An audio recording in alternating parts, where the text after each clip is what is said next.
الحمد للہ وکفا والصلاة والسلام علی سید الانبیاء۔ قرآن حکیم کلاس میں آج ہم انشاءاللہ سورۃ الانعام کی آیت نمبر 108 تا 111 کو سمجھیں گے۔ طلباء کرام، اس بات پر توجہ کیجئے کہ دل کی آنکھیں کھولنے کے لیے، قلبی بصیرت کو روشن کرنے کے لیے انسان کے پاس اللہ کی طرف سے قرآن و سنت کی شکل میں مکمل دلائل و ذرائع موجود ہیں، لیکن اس کے باوجود بھی کچھ لوگ ہٹ دھرمی کا مظاہرہ کرتے ہوئے مشرکانہ اور باغیانہ زندگی پر اڑے رہتے ہیں۔ ایسے ہی لوگوں کے بارے میں اہل ایمان کو ایک بنیادی اصول فراہم کیا گیا کہ وَلَا تَسُبُّوا الَّذِينَ يَدْعُونَ مِن دُونِ اللَّهِ، جن کو وہ اللہ کے سوا پکارتے ہیں ان کو گالی نہ دو، یعنی مشرکین کے معبودوں کو گالی نہ دو۔ فَيَسُبُّوا اللَّهَ عَدْوًا بِغَيْرِ عِلْمٍ، تو وہ بھی حد سے بڑھتے ہوئے بغیر علم کے اللہ کو گالی دیں گے، یعنی پھر اللہ کو گالی دلوانے کا سبب و ذریعہ تو تم بن جاؤ گے۔ حالانکہ اہل ایمان کی تو ذمہ داری ہے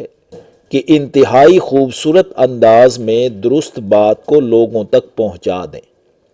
یہ کتنے نقصان کی بات ہوگی کہ اہل ایمان کا طرز گفتگو حق بات کو قبول کرنے میں نہ صرف رکاوٹ بن جائے بلکہ ان کے کفر و شرک میں مزید اضافے کا سبب بن جائے، تو کتنے نقصان کی بات ہوگی۔ اہل اسلام کو یہ اصول ذہن میں رکھنا چاہیے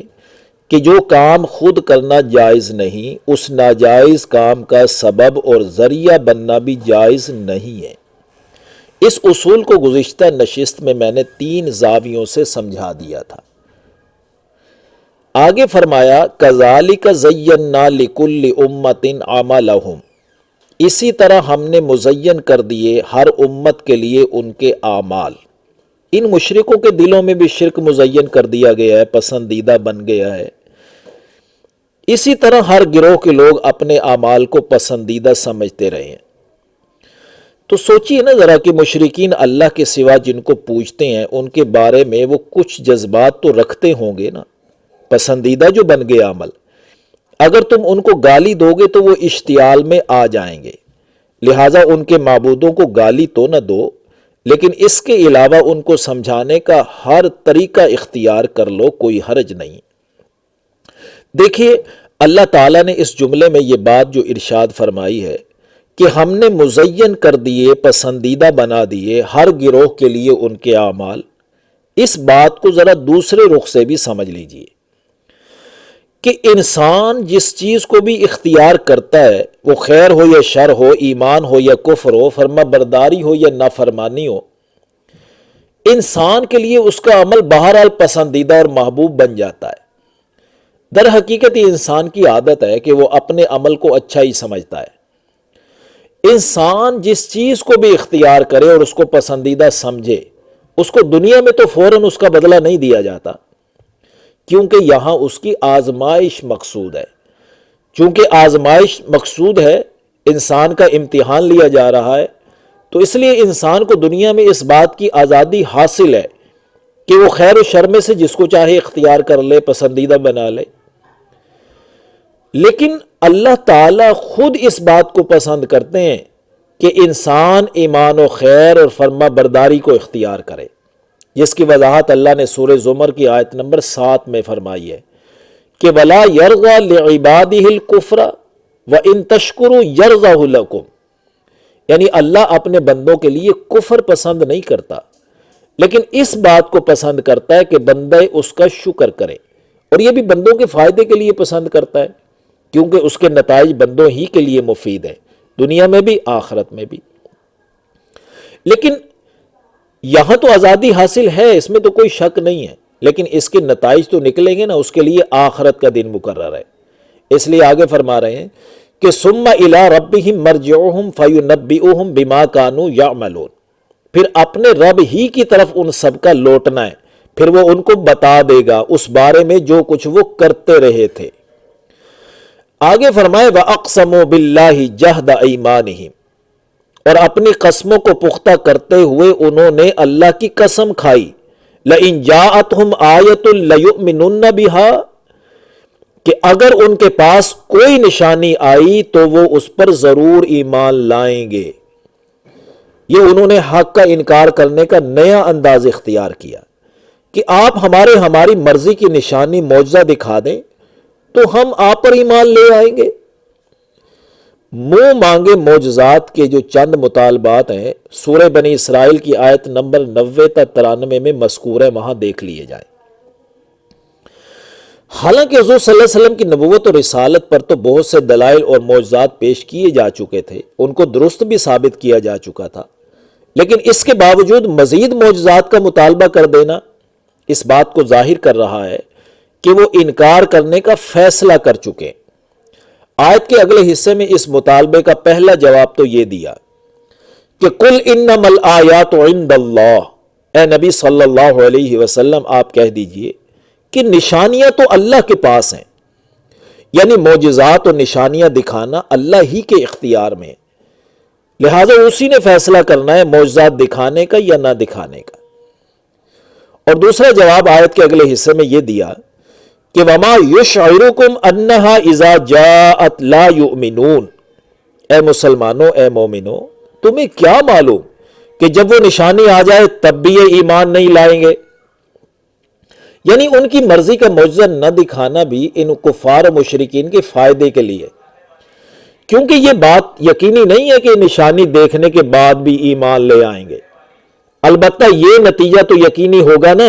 کہ اگر یہ نشانی دیکھ کر بھی ایمان نہ لائے تو ان کو فوراً عذاب میں پکڑ لیا جائے گا۔ لہٰذا اے اہل ایمان، تم بھی ان کی مرضی کے معجزے نہ ملنے پر دلی تنگی کا شکار نہ ہونا، اور یہ نہ سوچنے لگ جانا کہ اگر ان کی مرضی کا معجزہ دکھا دیا جاتا تو شاید یہ ایمان لے آتے۔ تو بہرحال جس طرح مشرکین کے معبودوں کو گالی نہ دینے کا حکم مشرکین کے فائدے کے لیے تھا نا، اسی طرح ان کی مرضی کے معجزات نہ دکھانے میں بھی انہی کا فائدہ پیش نظر ہے۔ آگے فرمائے وَنُقَلِّبُ أَفْئِدَتَهُمْ وَأَبْصَارَهُمْ كَمَا لَمْ يُؤْمِنُوا بِهِ أَوَّلَ مَرَّةٍ، اور ہم پھیر دیں گے ان کے دلوں کو اور ان کی آنکھوں کو جیسے وہ ایمان نہیں لائے تھے اس پر پہلی مرتبہ، یعنی جو پہلی مرتبہ نشانیاں دکھائی گئی جن کو دیکھنے کے باوجود بھی ایمان نہیں لائے، یہ ان کے انکار کا تسلسل ہے جو روز بروز بڑھتا جا رہا ہے۔ اسی کی پاداش میں حق کو پہچاننے کی صلاحیتیں ہم نے سلب کر لی ہیں، ان کے دلوں کو حق قبول کرنے سے اور آنکھوں کو حق دیکھنے سے پھیر دیا گیا ہے۔ اور حق کا مسلسل انکار کرنے کی دوسری سزا یہ دی گئی جو آگے مذکور ہے کہ وَنَذَرُهُمْ فِي طُغْيَانِهِمْ يَعْمَهُونَ، اور چھوڑ دیا ہم نے ان کو وہ اپنی سرکشی میں عقل و بصیرت کے اندھے ہوئے پھر رہے ہیں،